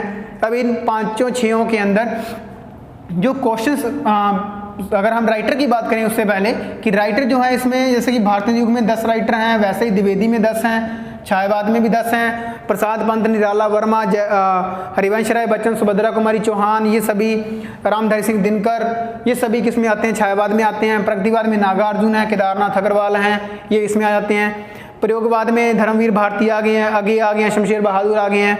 नई कविता में केदारनाथ सिंह आ जाएंगे। तो वो सारे राइटर जो कुल मिला के हम बात करूँ तो जैसे जैसे आगे आगे जाते हैं वो कम होते हैं। तो यहाँ पे सिर्फ 5-6 राइटर हैं। यहाँ पे अगर मैंने तार सप्तक शुरू किया तो 28 राइटर तो मोटे मोटे दिए गए हैं, परंतु उसमें से हमने करने कितने हैं, 10-12 ही करने होते हैं। नई कविता के अंदर बात करूँ तो नई कविता में बहुत से राइटर हैं, परंतु बेसिकली अगर जो ज़्यादातर महत्वपूर्ण राइटर हैं वो कौन से हैं, वो 4-5 ही हैं, वो ज़्यादा खास नहीं है। तो ये राइटर हैं हमें जो आपको पढ़नी है। सिलेबस में आपको अलग अलग मैंने बता दिया कौन कौन से राइटर दिए गए हैं जो आपको करने होंगे। अब देखिए एक आदिकाल, एक भक्तिकाल, एक रीतिकाल। इसमें सिर्फ इतना कुछ मैंने बताया कौन कौन से राइटर आते हैं, उसके मुकाबले में ये दुगने हैं, तो ये इसलिए सबसे ज़्यादा इंपॉर्टेंट है। अगर 25 नंबर का पेपर यहाँ से आता है इन तीनों में से, तो अकेला आधुनिक काल का ये जो पद्य वाला भाग है इसमें, तो इसमें कितने क्वेश्चन आ सकते हैं? 25। अगर हमारे यहाँ पे मान लीजिए अगर 6 भाग हैं तो 6 भागों में 4-4 क्वेश्चन जरूर आ सकते हैं। यानी कि अगर भारतेंदु युग में 10 कवि हैं, 10 कवियों के एक उसमें से 10 नहीं तो 4 कवियों के क्वेश्चन तो आएंगे ही आएंगे। तो वो टोटल कुल मिला के मैं अगर यहाँ पे मैं आपको एक गैस दे रहा हूँ कि कितने क्वेश्चन आ सकते हैं, तो टोटल क्वेश्चन कितने बन सकते हैं हमारे? 25। ये आधुनिक काल का सिर्फ पद्य वाला भाग बता रहा हूँ मैं, कवियों वाला। अब नेक्स्ट देखिए यहाँ पे, अब आपके नेक्स्ट सिलेबस में क्या दिया गया है।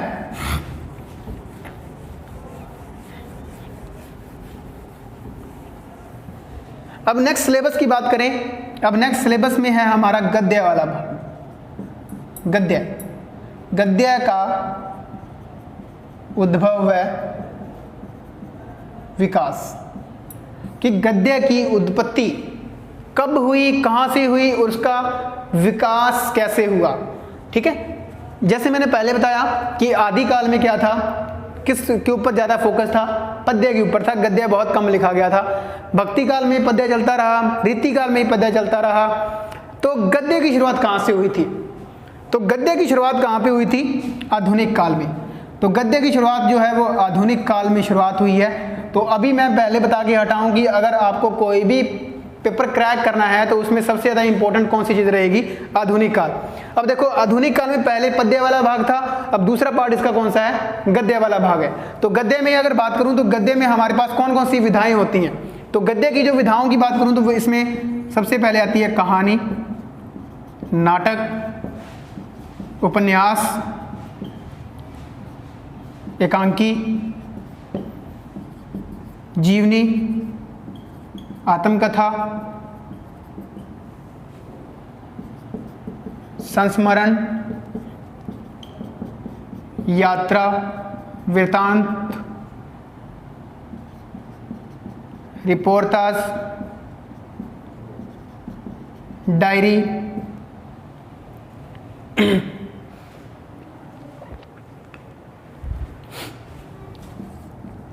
निबंध। तो ये कौन सी विधाएं हैं? गद्य विधाएं हैं।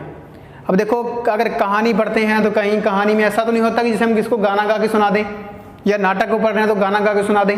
मतलब ये ऐसे टाइप में, पैराग्राफ टाइप में लिखी जाने वाली रचनाएं हैं, सारी की सारी विधाएं हैं। तो इन सभी विधाओं का जो हम अगर मैं बात करूं कि आविर्भाव या शुरुआत कहाँ पे हुई, तो वो कहाँ से शुरुआत हुई थी?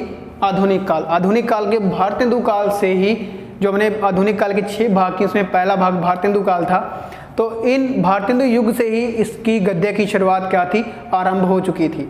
अब ये हमारे अलग अलग टॉपिक्स दिए गए हैं और आपके सिलेबस में अलग अलग राइटर दिए गए हैं, अलग अलग लेखक दिए गए हैं कि कहानीकार कौन कौन से हैं, नाटककार कौन कौन से हैं, उपन्यासकार कौन कौन से हैं, एकांकी कौन कौन सी दी गई हैं, जीवनियाँ कौन कौन सी हैं, आत्मकथाएँ कौन कौन सी हैं। तो ये सभी आपको सिलेबस में मिल जाएगा। आपको हमारे सिलेबस डाउनलोड कर सकते हो, आपकी एक PDF मिल जाएगी आपको, तो उसके अंदर देख सकते हो। तो अगर कहानीकारों की बात करूं तो आपको जब सिलेबस हम गद्य का कर रहे हैं तो गद्य में क्या आएगा? जब हम कहानी कर रहे हैं तो कहानी में पहले हम लिखेंगे कहानी का उत्पत्ति कैसे हुई थी, कहानी का उद्भव और विकास। मतलब कहानी, पहली कहानी कौन सी मानी गई है हिंदी साहित्य के अंदर, पहली कहानी में, इसके अलावा इसमें कौन कौन सी कहानियाँ लिखी गई हैं। जैसे कि सबसे बड़े इसमें एक कहानीकार माने गए हैं हमारे, जो कहानी सम्राट के नाम से भी फेमस थे, प्रेमचंद। इनका पूरा नाम था मुंशी प्रेमचंद। मुंशी प्रेमचंद जी को कहानी सम्राट भी कहा जाता है। उनकी कहानियों के क्या विषय रहे हैं, किस विषय को लेकर उन्होंने कहानियाँ लिखी हैं। मुंशी प्रेमचंद जी जैसे आदर्शोन्मुख, यथार्थवाद के ऊपर, सामाजिक समस्याओं के ऊपर कहानियाँ लिखी हैं अपनी सबसे ज़्यादा। तो इसके अलावा अगर बात करूं मैं कहानियों में, तो कहानी कितने प्रकार की होती हैं उसके बारे में बात की जाएगी। कहानी आंदोलन कौन कौन से चल रहे थे, प्रमुख कहानीकार कौन कौन से हैं, तो वो सभी जो है आपको सिलेबस में मिल जाएंगे, उसकी चर्चा हम यहाँ पे करेंगे। नाटककारों के अंदर, नाटक में जयशंकर प्रसाद जी का बहुत बड़ा नाम है नाटककारों में। जयशंकर प्रसाद जी के अलावा भारतेंदु हरिश्चंद्र जी का नाम सबसे ज़्यादा सर्वोपरि माना गया नाटक में। भारतेंदु जी के द्वारा कुल मिला के 17 नाटक लिखे गए थे, जिसमें से उनके 8 मौलिक थे और 9 उनके अमृत नाटक माने गए हैं।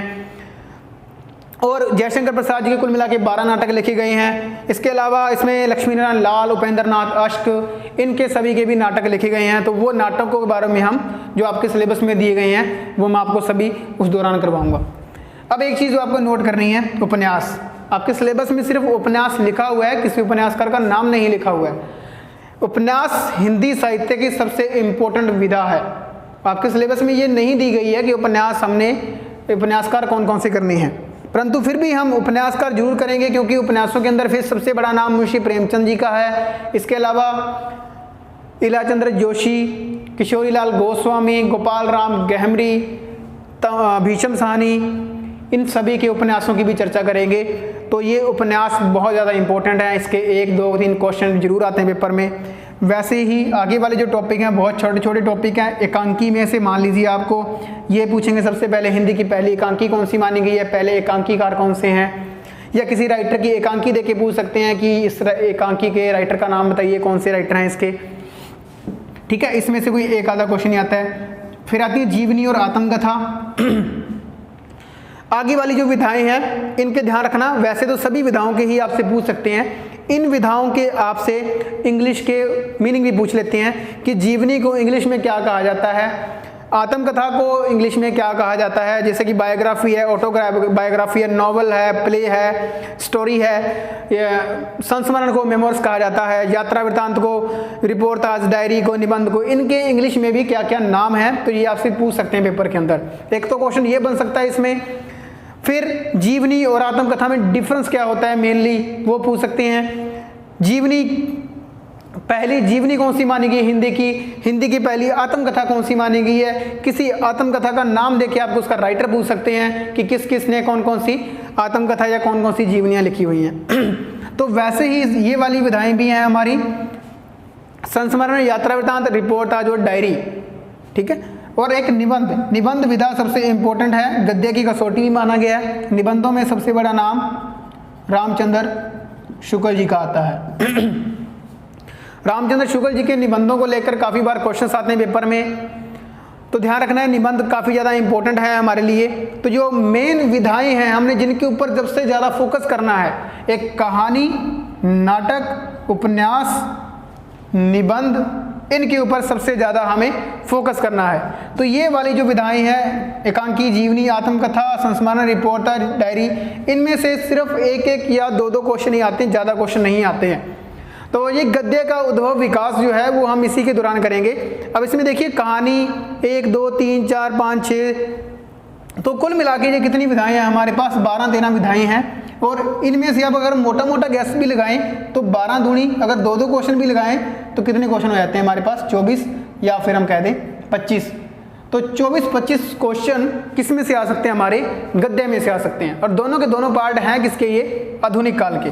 तो पहले मैंने बात की थी पद्य में, तो आधुनिक काल के पद्य भाग में से 25 क्वेश्चन आ सकते हैं, और गद्य में से भी कितने आ सकते हैं, 25 क्वेश्चन आ सकते हैं। तो टोटल कितने क्वेश्चन हो गए, 50 क्वेश्चन हो चुके हैं हमारे पास।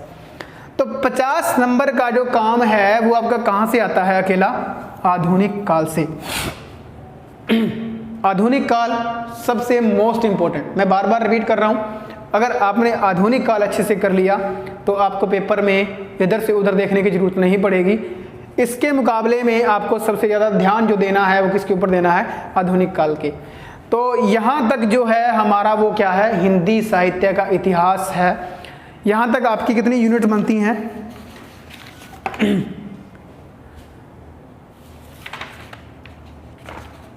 ये आपका हिंदी साहित्य का क भाग है। सिलेबस में दिया गया है हिंदी साहित्य का इतिहास क भाग, उसी के आगे ये 3 पार्ट्स किए गए हैं अलग अलग। ये 3 पार्ट हैं मेन बेसिक अलग अलग भागों के। तो ये इसमें हमने अलग अलग चीज़ के बारे में डिस्कस किया है कि इसमें कौन कौन सी चीज़ें हैं और कितनी कितनी आ सकती हैं। तो ये टोटल कितना हो गया हमारा हिंदी साहित्य का इतिहास। अगर साहित्य के इतिहास की बात करूं तो 75 नंबर का जो काम है वो कहाँ से आएगा, हिंदी साहित्य का इतिहास, मतलब पहले भाग में से आएगा। अब हम दूसरे भाग की बात करते हैं, ख भाग की। तो इसका ख भाग कौन सा है?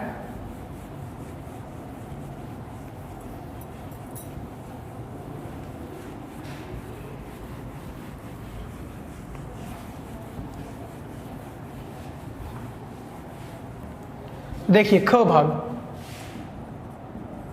भाग में दिया गया है समीक्षा सिद्धांत। ख भाग में क्या दिया गया है? समीक्षा सिद्धांत। अब ये समीक्षा सिद्धांत क्या है? अब जितनी भी हमने ऊपर विधाएं पढ़ी हैं, कहानी, नाटक, उपन्यास, निबंध, संस्मरण, जीवनी, रिपोर्टाज, वो सभी विधाएं, मतलब किसी भी चीज़ को लेके उसकी समीक्षा करना, उसकी एनालिसिस करना, उसके बारे में हमने डिटेल से जांचना कि उसकी शुरुआत कैसे हुई, उसके लेखन के लिए हमें किन किन चीज़ों की ज़रूरत पड़ती है, उसको लिखने में किन किन चीज़ों की सहायता पड़ती है, तो वो सभी चीज़ें की जो ज़रूरत है, उसको लिखने की शैली क्या होनी चाहिए, तो वो सभी उसकी समीक्षा करना क्या कहलाती है? समीक्षा सिद्धांत है। इसमें आपका पहला जो भाग है, अगर पहले भाग की बात करूँ मैं, तो पहले आपको दिया गया काव्य की परिभाषा व उसके भेद, मतलब कि काव्य क्या होता है, उसकी परिभाषा पूछी गई है। काव्य क्या होता है, उसे किसे कहते हैं काव्य के कितने भेद हैं वो पूछा जाएगा। फिर जब काव्य के भेद होते हैं तो वो काव्य के भेद कई प्रकार के हैं, उनमें से 2-3 प्रकार जो हैं आपके दिए गए हैं। उसमें एक है महाकाव्य और एक है खंड काव्य। बेसिकली ये सबसे ज़्यादा 2 ही इंपॉर्टेंट रहते हैं हमारे सिलेबस के रिगार्डिंग। और तीसरा दिया गया है गीति काव्य। इसमें से ज़्यादा क्वेश्चन नहीं आते हैं। जब हम काव्य की परिभाषा कर लेंगे, उसके भेद कर लेंगे, तो उसे भेदों के अंदर 2 भेद हैं हमारे, बहुत इंपॉर्टेंट है। एक है महाकाव्य और एक खंड काव्य। तो ये महाकाव्य क्या होता है और खंड काव्य क्या होता है, इसमें क्या क्या कंडीशंस और क्या क्या इनमें नियम और कितने कौन कौन से महाकाव्य, कौन कौन से खंड काव्य लिखे गए हैं अब तक हिंदी के अंदर, और गीति काव्य क्या होता है, उसमें कौन कौन सी परिभाषाएं हैं उनकी। तो ये सभी चीज़ें किस में आएंगी? हमारी समीक्षा सिद्धांत के अंदर आएंगी। मान लीजिए पेपर के अंदर बात करूं मैं, अगर क्वेश्चन जो आते हैं तो इन दोनों में से ही आएंगे, महाकाव्य खंड काव्य इस टॉपिक में से ही आएंगे। ये पहले वाले भाग में से ही ज़्यादातर जो क्वेश्चन आते हैं। अगर क्वेश्चनों की बात करूं तो 3-4 क्वेश्चन इसमें से आ सकते हैं ज़्यादा से ज़्यादा। मैं ये ज़्यादा बता रहा हूं, फिर भी दूसरे में क्या है, दूसरे भाग में अगर बात करूं तो दूसरे भाग में हमारे पास जो गद्य की हमने विधाएं की हैं, ऊपर जो गद्य विधाएं हमने लिखी थी, कहानी, नाटक, उपन्यास, संस्मरण, वो सभी विधाएं, तो उसमें क्या है कि आपको कहानी की परिभाषा कि विद्वानों ने जब कहानी है उसको क्या क्या परिभाषाएं दी हैं कि कहानी कैसी हो सकती है, क्या कहानी की परिभाषा होनी चाहिए, सही सटीक परिभाषा कौन सी बनती है। प्रेमचंद जी ने कहानी को गल्प के नाम से पुकारा था, और कोई कहता है कि कहानी मनोरंजन के लिए होनी चाहिए, कोई कहता है कि उपदेश के लिए होनी चाहिए। तो किन किन राइटर्स या किन किन विद्वानों ने उनकी कौन कौन सी परिभाषाएं दी हैं। वो कहानी के तत्व कि अगर आप एक कहानी लिख रहे हो तो उस कहानी को लिखने के लिए आपको किन किन तत्वों की ज़रूरत होती है। अब आपको ये चीज़ ध्यान रखनी है कि जितनी भी गद्य की विधाएं हैं उनके कोई ना कोई तत्व होते हैं, कोई ना कोई सोर्सेज, मतलब उनको किसी न किसी चीज़ की ज़रूरत पड़ती है लिखने के लिए। तो कहानी में जैसे कि हम बीए की क्लासेज में पढ़ते आए या बीए या एमए किया हमने, तो उस दौरान हमने पढ़ा होगा कि जैसे कथा वस्तु होती है, संवाद होता है, वातावरण, देश काल, भाषा शैली, और किसी ना किसी कहानी या उद्देश्य होता है उसको लिखने के लिए। तो ये उसके क्या होते हैं? तत्व होते हैं। तो उसके बारे में चर्चा करनी है। और वर्गीकरण, फिर इसमें क्या दिया गया है? वर्गीकरण कि कहानियाँ कितने प्रकार की होती हैं। तो ये वाला टॉपिक है जो दिया गया है आपके सिलेबस में। वैसे ही नेक्स्ट इसके अंदर ही आपको उपन्यास दिया गया है, उपन्यास की परिभाषा, उसके तत्व, उसका वर्गीकरण, ठीक है, यही चीज़ें हैं। नेक्स्ट नाटक में भी आपको नाटक की परिभाषा पूछी जाएंगी, नाटक को लिखने के लिए किन किन तत्वों की ज़रूरत पड़ती है और नाटक कितने प्रकार के हो सकते हैं, वो वाले। नेक्स्ट वैसे ही आपको निबंध के बारे में भी पूछा गया है। तो ये सभी चीज़ें सेम हैं निबंध में। इसके अलावा जीवनी, आत्मकथा, तो ये जो जितनी भी विधाएं हमने गद्य में की थी उन गद्य की विधाओं की परिभाषा, तत्व और वर्गीकरण आपको दिया गया है। तो ये आपको इस दौरान इस वाले टॉपिक में करना होगा। अगर मैं इनके क्वेश्चंस की बात करूं पेपर में तो बड़ी मुश्किल से इसमें से 3-4 क्वेश्चन ही बन सकते हैं। तो समीक्षा जो सिद्धांत है, अगर मैं मोटी मोटी बात करूं, अगर मैंने 4 क्वेश्चन यहाँ पे गैस लिया है तो 4 क्वेश्चन का यहाँ पे गैस लिखी है। वैसे पेपर में इनमें क्वेश्चन नहीं आए हुए हैं, तो फिर भी अगर गैस लूँ तो मैं यहाँ से आपको 8 क्वेश्चन का गैस दे सकता हूँ कि यहाँ पे समीक्षा सिद्धांत में से आपको 7-8 क्वेश्चन आ सकते हैं। तो ये हमारा ख भाग रहेगा। अब हम चलते हैं नेक्स्ट हमारे तीसरे भाग की ओर। तीसरा हमारा ग भाग कौन सा दे रखा है हमें? व्याकरण का।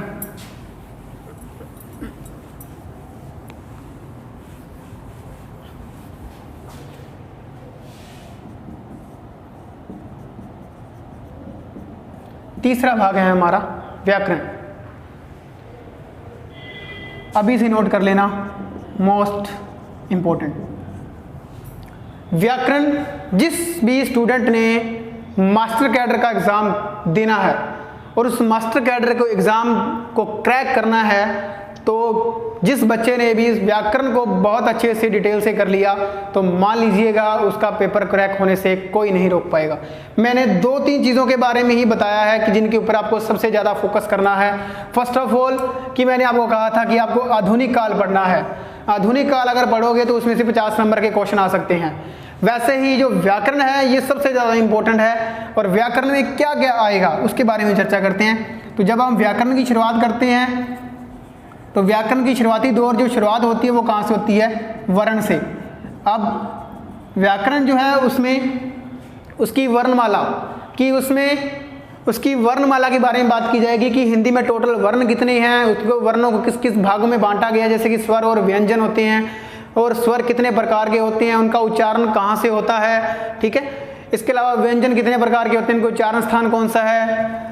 वैसे सारे के सारे हमने वर्ण विचार में पढ़ने हैं। वर्णों से जुड़ के क्या बनते हैं हमारे? शब्द। तो दूसरा टॉपिक कौन सा रहेगा? शब्द विचार का, कि शब्द कितने प्रकार के होते हैं। ज़्यादातर हमें पता होता है सार्थक और निरर्थक शब्द हैं। इसके अलावा भी हमारे पास शब्द होते हैं, जैसे कि अर्थ के आधार पे, उत्पत्ति के आधार पे, रचना के आधार पे, प्रयोग के आधार पे जो शब्द हैं उनको हम वर्गीकरण यहाँ पे करेंगे।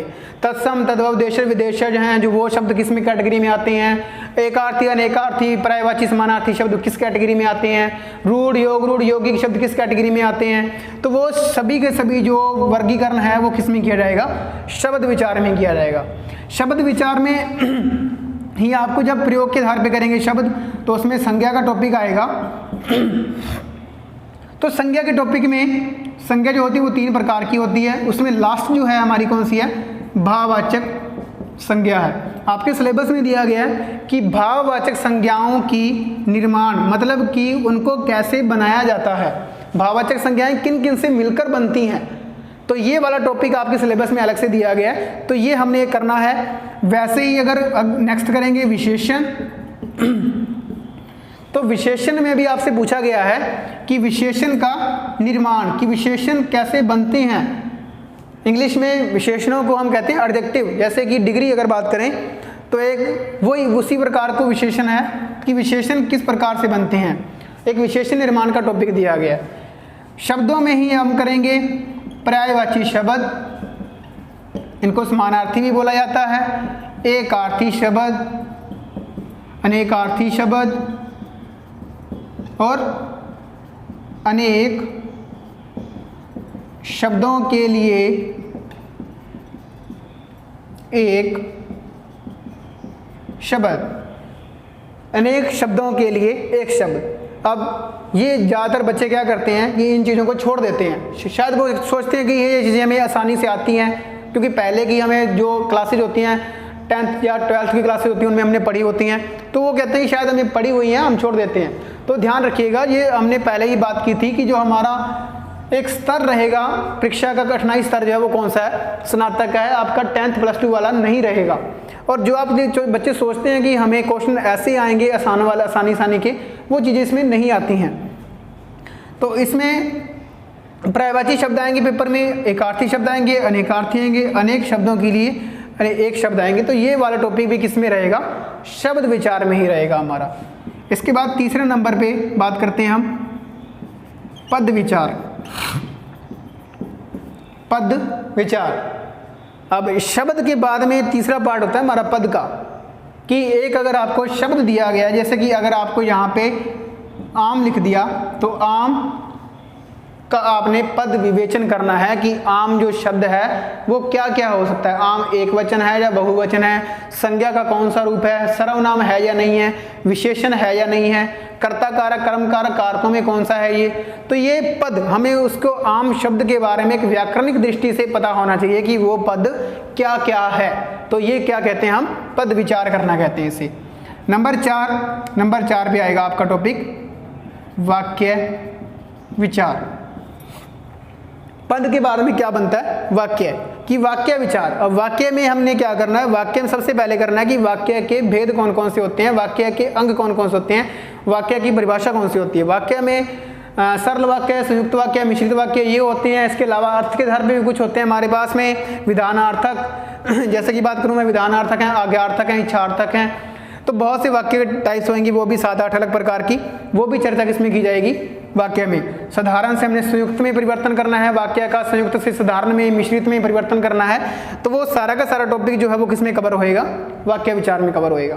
तो ये आपके 4 टॉपिक किसमें हैं, बेसिकली व्याकरण में पहले स्टार्टिंग के टॉपिक रहेंगे। अब नेक्स्ट और क्या आ सकता है व्याकरण में आपको इसके अलावा,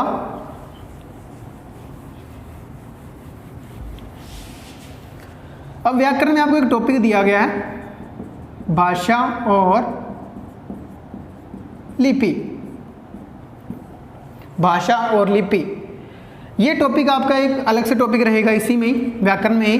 सबसे पहले भाषा मतलब कि हिंदी भाषा की उत्पत्ति कैसे हुई है, हिंदी भाषा की आविर्भाव कहें, उदय कहें हम, तो उसका उदय कहाँ से हुआ, कैसे हुआ था, कहाँ से हिंदी भाषा आई, किसके द्वारा सबसे पहले बोली गई है, किन किन राज्यों के अंदर हिंदी भाषा बोली जाती है, हिंदी भाषा को लेकर संविधान में क्या प्रावधान किए गए हैं।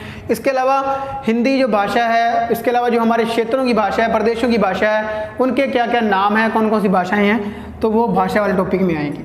लिपि में बात करूँ तो मैं लिपि में हमारे पास एक अलग से ही आपको स्पेसिफिक मेंशन किया गया सिलेबस में, देवनागरी लिपि।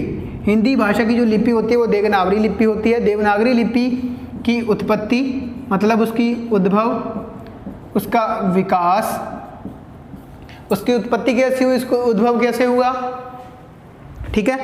देवनागरी लिपि में क्या गुण हैं और क्या उसमें दोष हैं, ठीक है, ये वाली चीज़ें भी इसमें आएंगी। अगर देवनागरी लिपि में कुछ दोष हैं तो उसमें कुछ ना कुछ सुधार किए गए हैं, उन सुधारों को लेकर कुछ समितियां बनाई गई थी, तो वो भी चर्चा जो है हमने किस टॉपिक में करनी है, देवनागरी लिपि में करनी है। तो ये वाला टॉपिक किस में रहेगा, हमारा व्याकरण के टॉपिक रहेगा। मैं इसमें बाद में बताता हूँ आपको कि इसमें कितने क्वेश्चन आ सकते हैं, परंतु ये सबसे इंपॉर्टेंट टॉपिक हमारा। अब हम घ भाग की बात करते हैं। चौथे नंबर पे हमारा कौन सा टॉपिक है, सॉरी इससे पहले इसमें और क्या आएगा हमारा व्याकरण में, एक इसमें है हमारे मुहावरे और लोकोक्तियाँ। मुहावरे और लोकोक्तियाँ, ज़्यादातर बच्चे यही सोचते हैं कि मैंने खुद ने भी यही देखा है कई बार कि बच्चे मुहावरे और लोकोक्तियाँ पढ़ते ही नहीं है, वो छोड़ देते हैं इन चीज़ों को। क्यों छोड़ देते हैं, क्योंकि उन्हें लगता है कि मुहावरे पढ़ना कोई बड़ी बात नहीं है, ये उनको याद रखना है, इनके आंसर देना कोई इजी टास्क है हमारे लिए। परंतु आजकल जो एग्ज़ाम के तरीके हैं वो क्या हैं, वो चेंज हो चुके हैं। तो मुहावरे और लोकोक्तियाँ पहले आते थे कि आपको एक मुहावरा दिया होता था, उसका अर्थ बताना होता था। आजकल जो क्वेश्चन पेपर में क्वेश्चन आते हैं वो एक आपको अर्थ दिया गया होता है, उसके नीचे 4 आपको ऑप्शंस होती हैं मुहावरों की, कि उसमें उसका सटीक मुहावरा कौन सा है। तो और आपको वो बच्चे वाली चीज़ें नहीं आएंगी, एक अच्छे क्वेश्चन आते हैं बन के जो एग्ज़ाम के लेवल के होते हैं। तो आपको ध्यान रखना है कि इसमें लास्ट टाइम जो पेपर हुए हैं हमारे, उनमें मुहावरे और लोकोक्तियों के क्वेश्चन 6-7 क्वेश्चन आए हुए हैं, सीधे 6-7 क्वेश्चन लाइन वाइज दिए गए हैं, तो वो आते ही आते हैं। तो हमने उसी को ही फॉलो करना है कि उसमें कौन कौन से क्वेश्चन, कितने क्वेश्चन आ सकते हैं। अब हम चलते हैं नेक्स्ट चौथे नंबर पे, घ भाग पे। घ भाग में आपके क्या दिया गया है, तकनीकी शब्दावली। तकनीकी शब्दावली, तकनीकी शब्दावली मतलब इसमें क्या आएगा, इसमें आपको अंग्रेजी के शब्द दिए गए होंगे, अंग्रेजी के शब्दों को डिट्टो आपने उसका वह जो अर्थ होता है हिंदी में आपने वही अर्थ बताना होता है। और जो प्रीवियस पेपर है उसके अंदर इसके 6 क्वेश्चन आए हुए हैं। मैंने जो प्रीवियस पेपर आप देख सकते हो इसमें 2017 का जो पेपर था, तकनीकी शब्दावली के और मुहावरे और लोकोक्तियों के 6-6, 7-7 क्वेश्चन आपको सीधे सीधे मिलेंगे उस लेवल में। तो आपको ध्यान रखना है कि इन 2 चीज़ों के ऊपर आपको सबसे ज़्यादा फोकस करना है। मुहावरे और लोकोक्तियाँ हम ज़्यादा छोड़ देते हैं तो इस पर हमने नहीं छोड़ना है। वैसे ही तकनीकी शब्दावली के अंदर एक चीज़ ध्यान रखनी है कि इसका जो मीनिंग, शब्द का मीनिंग है, हमने वही शब्द का मीनिंग बताना है और जो शब्द का मीनिंग दिया गया है वही सेम टू सेम होना चाहिए उसका। तो 6-6 नंबर के 6-6 क्वेश्चन इसमें है, मतलब इसमें दोनों में ही इनमें 12 नंबर का काम आया हुआ है। अब इसके बारे में हम बात करते हैं नेक्स्ट हमारे 5वें पार्ट में। 5वां पार्ट हमारा कौन सा है? अलंकार। अलंकार, ये तो सब बच्चों ने पढ़ा होगा कि अलंकार क्या होते हैं, कौन कौन से अलंकार होते हैं। यानी कि अलंकार का मतलब होता है आभूषण। वाणी की सजावट के लिए जो एक कवि अपने शब्दों को सजाता है, संवारता है, उसे क्या कहा जाता है? अलंकार कहा जाता है। अलंकार कितने प्रकार के होते हैं? अलंकारों की बात करूं तो वो शब्दालंकार, अर्थालंकार, बेसिक आपने ये 2 पढ़े होंगे। इसके अलावा उभयालंकार भी होता है, परंतु हमने यहाँ पे 2 ही पढ़ने हैं। सिलेबस में इनकी टाइप्स बहुत ही कम चांस होते हैं पूछने के। शब्दालंकार, अर्थालंकार, यानी कि अब बात करूँ कि शब्दालंकार और अर्थालंकार क्या होता है, तो जिन पंक्तियों में शब्दों के कारण उसके अर्थों, शब्दों के कारण उसमें चमत्कार उत्पन्न हो पंक्तियों में, यानी कि उसमें कोई बदलाव हो जाए वहाँ पे, तो वो शब्दालंकार होता है। अगर पंक्तियों में शब्दों के अर्थों के कारण कोई बदलाव आता है तो वहाँ पे क्या होता है? अर्थालंकार होता है। अब आपके सिलेबस में बात करूँ तो मैं सिलेबस में आपको अनुप्रास, उपमा, उत्प्रेक्षा, रूपक, अतिशयोक्ति, विरोधाभास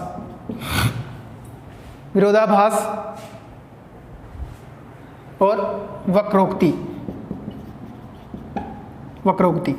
ये वाले अलंकार क्या हैं? आपको सिलेबस में दिए गए हैं।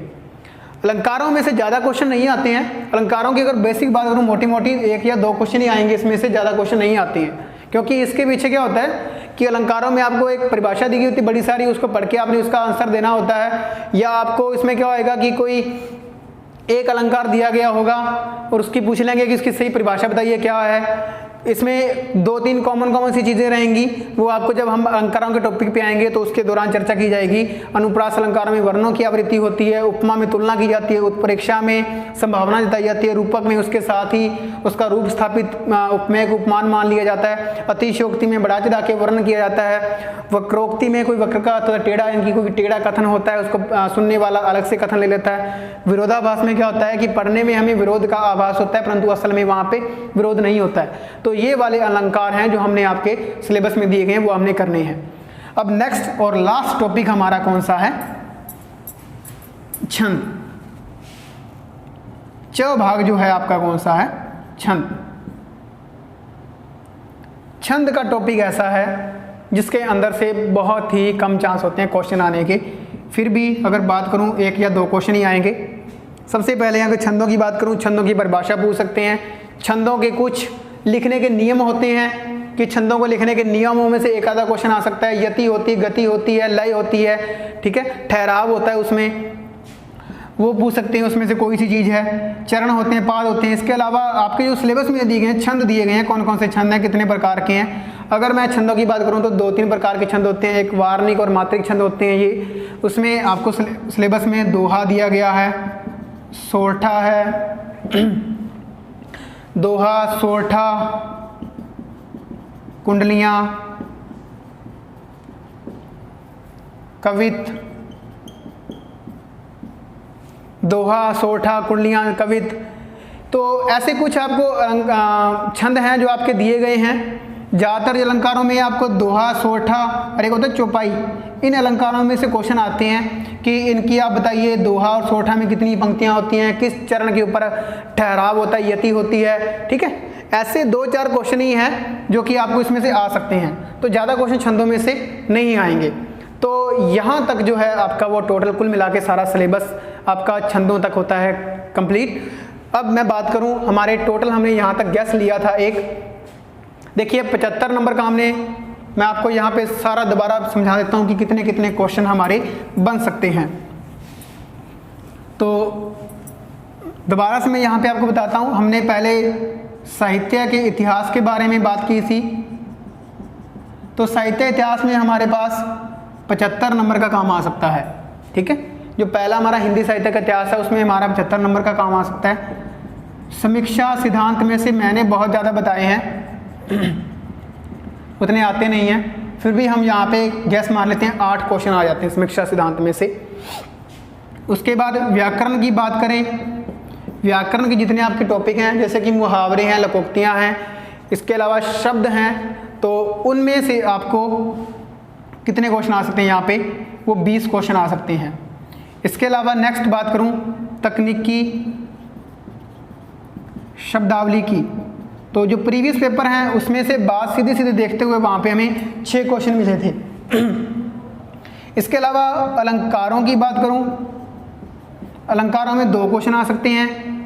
इसके अलावा अगर मैं अलंकारों में 2 नहीं तो 3 क्वेश्चन आ सकते हैं। और अगर हम छंदों की बात करें तो छंदों में से हमारे पास 2 क्वेश्चन आ सकते हैं। तो कुल मिला के हमारा पेपर का जो पैटर्न है वो कुछ कुछ ऐसा सा रह सकता है। अगर व्याकरण का यहाँ से हम ज़्यादा भी कर सकते हैं, क्योंकि इसमें क्या है टॉपिक कुछ ज़्यादा हैं। मुहावरे लोकोक्तियों में से 6 क्वेश्चन तो वहीं से बनते हैं हमारे, भाषा भी है, लिपि भी है, वर्ण विचार भी, शब्द विचार भी है। तो कुल मिला के आप यहाँ से मान लीजिए आपके 30 के लगभग क्वेश्चन आ सकते हैं। तो टोटल इसका आप जोड़ कर सकते हो।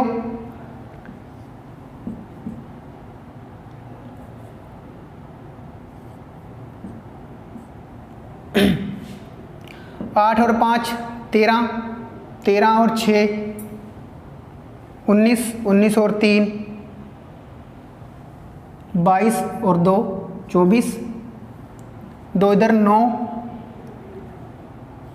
9 और 3